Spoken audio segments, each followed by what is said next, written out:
Sahabat Fresh Juice, sesaat lagi kita akan mendengarkan Fresh Juice Kamis 19 Desember 2024 bersama Ibu Ivon dan Bapak Yopi Taroreh dari Jakarta. Selamat mendengarkan.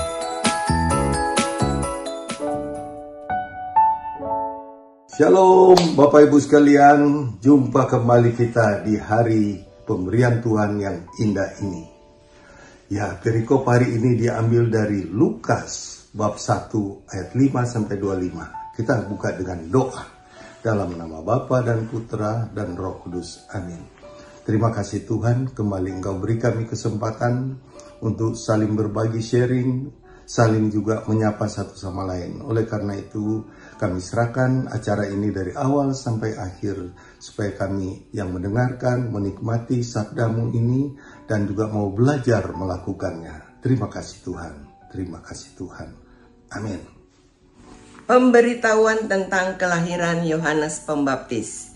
Pada zaman Herodes Raja Yudea, adalah seorang imam yang bernama Sakaria dari rombongan Abia. Istrinya juga berasal dari keturunan Harun, namanya Elisabet. Keduanya adalah benar di hadapan Allah dan hidup menurut segala perintah dan ketetapan Tuhan dengan tidak bercacat. Tetapi mereka tidak mempunyai anak, sebab Elisabet mandul dan keduanya telah lanjut umurnya. Pada suatu kali, waktu tiba giliran rombongannya, Sakaria melakukan tugas keimaman di hadapan Tuhan. Sebab ketika diundi sebagaimana lazimnya untuk menentukan iman yang bertugas, dialah yang ditunjuk untuk masuk ke dalam bait suci dan membakar ukupan di situ. Sementara itu seluruh umat berkumpul di luar dan sembayang. Waktu itu adalah waktu pembakaran ukupan. Maka tampaklah kepada Sakaria seorang malaikat Tuhan berdiri di sebelah kanan mezbah pembakaran ukupan. Melihat hal itu, ia terkejut dan menjadi takut. Tetapi malaikat itu berkata kepadanya, "Jangan takut, hai Sakaria, sebab doamu telah dikabulkan dan Elisabet, istrimu, akan melahirkan seorang anak laki-laki bagimu dan haruslah engkau menamai dia Yohanes. Engkau akan bersuka cita dan bergembira, bahkan banyak orang akan bersuka cita atas kelahirannya itu. Sebab ia akan besar di hadapan Tuhan dan ia tidak akan minum anggur atau minuman keras dan ia akan penuh dengan Roh Kudus mulai dari rahim ibunya. Ia akan membuat banyak orang Israel berbalik kepada Tuhan Allah mereka dan ia akan berjalan mendahului Tuhan dalam roh dan kuasa Elia untuk membuat hati bapak-bapak berbalik kepada anak-anaknya dan hati orang-orang durhaka kepada pikiran orang-orang benar, dan dengan demikian menyiapkan bagi Tuhan suatu umat yang layak baginya." Lalu kata Sakaria kepada malaikat itu, "Bagaimanakah aku tahu bahwa hal ini akan terjadi? Sebab aku sudah tua dan istriku sudah berlanjut umurnya." Jawab malaikat itu kepadanya, "Akulah Gabriel yang melayani Allah dan aku telah diutus untuk berbicara dengan engkau dan untuk menyampaikan kabar baik ini kepadamu. Sesungguhnya engkau akan menjadi bisu dan tidak dapat berkata-kata sampai kepada hari di mana semuanya ini terjadi, karena engkau tidak percaya akan perkataanku yang akan nyata kebenarannya pada waktunya." Sementara itu orang banyak menanti-nantikan Sakaria. Mereka menjadi heran bahwa ia begitu lama berada dalam bait suci. Ketika ia keluar, ia tidak dapat berkata-kata kepada mereka, dan mengertilah mereka bahwa ia telah melihat suatu penglihatan di dalam bait suci. Lalu ia memberi isyarat kepada mereka bahwa ia tetap bisu. Ketika selesai jangka waktu tugas jabatannya, ia pulang ke rumah.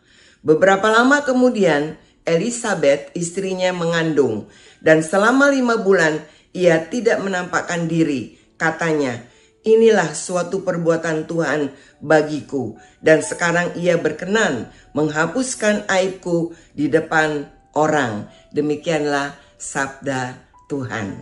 Terpujilah Kristus. Nah, sahabat-sahabat sekalian, Zakaria, Elisabeth. Zakaria, Elisabeth, tentu dia kemana-mana. Elisabeth tentu tekanan batin juga ya. Zakaria sudah berdoa ya, pengen punya anak. Elisabeth tekanan batin juga. Kok nggak punya anak, nggak bisa sampai tua. Jadi berapa lama mereka itu ya, dari muda sampai tua itu memikul ini ya. Kadang-kadang juga pertanyaan orang itu santai saja. Tapi dengan pertanyaan yang santai, orang kadang-kadang merasa, aduh saya kok ditanyain terus, saya ditanyain. Rupanya orang yang demikian ditanya begitu suka nggak enak ya. Ya kasihan juga ya. Rupanya Tuhan melihat mereka. Tuhan melihat dan memperhatikan doa mereka. Doa Zakaria, karena dikatakan doamu sudah terkabul oleh malaikat ya. Yaitu pengen punya keturunan rupanya ya. Tuhan mendengar. Saya melihat dari ayat per ayat di situ salah satu syarat yang indah di mata Tuhan sehingga Tuhan mengabulkan mereka.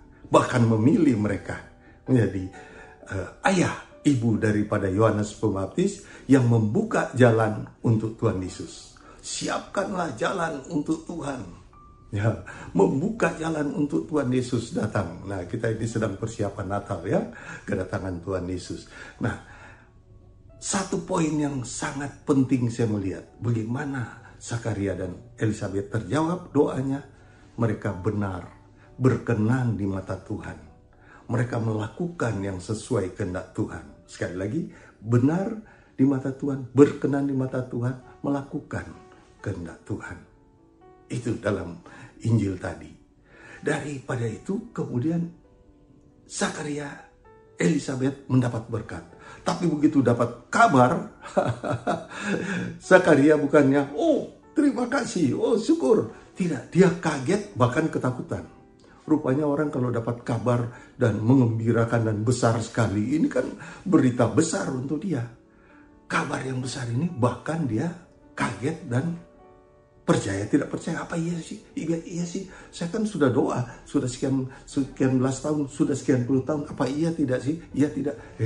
Bagi Allah tak ada yang mustahil ya. Kita sering katakan itu. Bagi Tuhan tak ada yang mustahil. Bahkan nyanyi lagi. Bagi Tuhan tak ada yang mustahil. Kita bisa nyanyi, tapi begitu kejadian, iya ya. Kok bisa ya? Nah, di sini saya ingat suatu ayat dari Lukas 11. Saya bacakan ya. Ini salah satu juga saya melihat bagaimana Tuhan menjawab mereka ya. Lukas 11 ayat 8. Yaitu bagaimana seorang yang mengetuk pintu tetangganya, saudaranya, sahabatnya, mengetuk pintu, kemudian sudah malah kemudian diberikanlah roti tiga potong untuk tamu yang datang bertamu dan dia tidak punya makanan. Jadi karena dia tidak punya apa-apa, tidak malu dia datang ketuk ke sebelah. Tidak malu. Kita lihat pada ayat 8 Lukas 11. Aku berkata kepadamu, sekalipun ia tidak mau bangun dan memberikannya kepadanya, karena orang itu adalah sahabatnya. Namun karena sikapnya yang tidak malu itu, ia akan bangun juga dan memberikan kepadanya apa yang diperlukannya. Sahabatnya yang tidak tahu malu. Sahabat yang tidak tahu malu. Mengetuk pintu. Malam-malam ngetok pintu. Coba kita ke tetangga ketok pintu malam-malam. Ke sana ngapain? Minta roti lagi 3 potong. Untuk ya kira-kira roti di sana kan tak beragi, kira-kira segede ini, segede piring, lebih gede sedikit. Kalau 3 potong ya sekali makan satu orang sampai kenyang lah. Ya. Jadi dia nggak tahu malu ngetok sana. Rupanya kita juga yang dikatakan sahabat Tuhan, sahabat Yesus, Anda dan saya sahabat Yesus.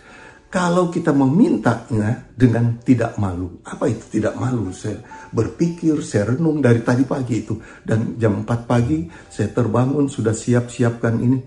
Tuhan ingatkan. Kan sahabat kita. Poin kedua, tidak tahu malu. Maksudnya rendah hati, jangan gengsi. Tuhan, aku bisa beli kok. Aku bisa kok. Saya mau berobat, saya punya uang kok. Mintalah dengan rendah hati pada Tuhan. minta dengan rendah hati. Nggak usah malu-malu, tidak tahu malu. Ini dalam Alkitab dikatakan itu tidak tahu malu, sahabat yang tidak tahu malu. Nah kita ini sebenarnya rupanya demikian, sahabat Yesus, tapi kalau mau minta dengan tidak malu, kemudian yang poin pertama itu berjalan dalam kebenaran, seperti Sakaria, berjalan dalam kebenaran, mau melakukan kehendak Tuhan, rupanya luluh juga hatinya untuk diberikan. Ya, sahabat yang tidak tahu malu. Nah, saya ingat waktu saya di altar dalam pernikahan, saya minta pada Tuhan, Tuhan, terima kasih saya boleh menikah di sini. Ini acara sudah disiapkan. Terima kasih Tuhan. Tuhan, saya mau bekerja di ladang-Mu. Ya, meminta pada Tuhan bekerja di ladang-Mu. Maksudnya mau melayani Tuhan. Selesai itu kepala saya sepertinya bengkak. Malu. Kenapa? Malu. Saya Alkitab aja baru beli 3 hari lalu dalam persiapan pernikahan. Nah sekarang mau melayani Tuhan. Bacanya kapan? Tapi mau menjadi pelayan Tuhan. Nah dari itu saya ingat. Setelah 10 tahun saya mencari-cari. Dari tahun 76 saya merit. Sampai terus mencari-cari sampai 86. Gimana supaya saya bisa melayani Tuhan? Waktu itu belum ada kursus pendalaman kitab suci seperti sekarang. Sehingga tahun 88 itu dibuka. Nah tahun 86 saya sudah diajak sama teman-teman dalam pelayanan untuk mulai ikut. Nah mulai 86, 87 dan terus sampai sekarang. Dan saya kontrak pada Tuhan. Sampai akhir menutup mata saya ikut Engkau. Saya mau melayani Engkau. Yaitu terbuka jalan. Karena saya memohon. Saya memimpikan menjadi pelayan Tuhan. Sakaria memimpikan punya keturunan. Dapatlah dia Yohanes. Nah, saya memimpikan menjadi pelayan Tuhan. 86 sampai sekarang. Saya sudah hampir 50 tahun menikah, setahun lagi. Ya, puji nama Tuhan. Ya, di situ saya menikmati bagaimana sukacitanya dalam melayani. Walaupun jatuh bangun, kena segala macam tantangan. Itu bagaimana Tuhan membimbing. Nah, saya ingat ikut Tuhan memang kadang-kadang seperti orang aneh ya. Saya buka map peta Indonesia. Saya bilang Tuhan, saya pengen pergi kota-kota ini Tuhan. Saya tunjuk satu-satu kota-kota itu. Kalau ke Palembang sudah, saya ini belum. Saya mau yang lain-lain Tuhan. Saya mau melayanimu di sana Tuhan. Undangan pertama nggak tanggung-tanggung. Maluku Tenggara, astaga. Di peta aja nggak ada itu kota kecil itu. Tapi bagaimana? Itu di Elat ya. Di Elat di Pulau K itu. Nah, di situ aja tidak ada di peta. Tapi karena saya sudah merindukan berangkat. Nah, itu kisahnya panjang sekali. Dan mujizat terjadi mujizat. Itu menambahkan iman saya. Lama-kelamaan saya buka peta dunia. Tuhan terima kasih Engkau sudah berkati saya boleh berkeliling dari Sumatera terus sampai Papua sudah berkeliling. Sekarang saya minta boleh enggak keluar negeri? Kalau boleh kota-kota di luar negeri. Mulai lagi Tuhan beri orang-orang yang mengundang dari Amerika, dari Singapura, dari Australia dan akhirnya juga saya melihat sekarang sampai ke Bethlehem, tempat Yesus lahir, sampai ke Kalvari, tempat Yesus wafat, dan kemudian dimakamkan. Ya, jadi bagaimana Tuhan mendengar doa kita? Ya, karena kita dikatakan oleh Tuhan Yesus pada Lukas 11, mintalah maka akan diberikan padamu. Carilah maka engkau akan mendapat. Ketoklah pintu akan dibukakan padamu. Jadilah hamba, jadilah sahabat Yesus yang tidak tahu malu. Kami sangat bersyukur pada Tuhan karena kami boleh melayani Dia, menjadi alat di tangannya. Kami diberi kemampuan, kami diberi kesempatan dimanapun kami berada, dimanapun Tuhan mengutus kami. Karena kita semua kan sudah dipanggil, kita sudah dipilih, kemudian kita sudah diutus untuk kemuliaan namanya. Diberkatilah kita semua. Amin. Dalam nama Bapa dan Putra dan Roh Kudus. Amin. Tuhan Yesus baik pada kita. Sahabat Fresh Juice, kita baru saja mendengarkan Fresh Juice Kamis 19 Desember 2024. Saya Yofi Setiawan beserta segenap tim Fresh Juice mengucapkan terima kasih kepada Ibu Ivon dan Bapak Yopi Tarore untuk renungannya pada hari ini. Sampai berjumpa kembali dalam Fresh Juice edisi selanjutnya. Tetap semangat, jaga kesehatan, dan salam Fresh Juice.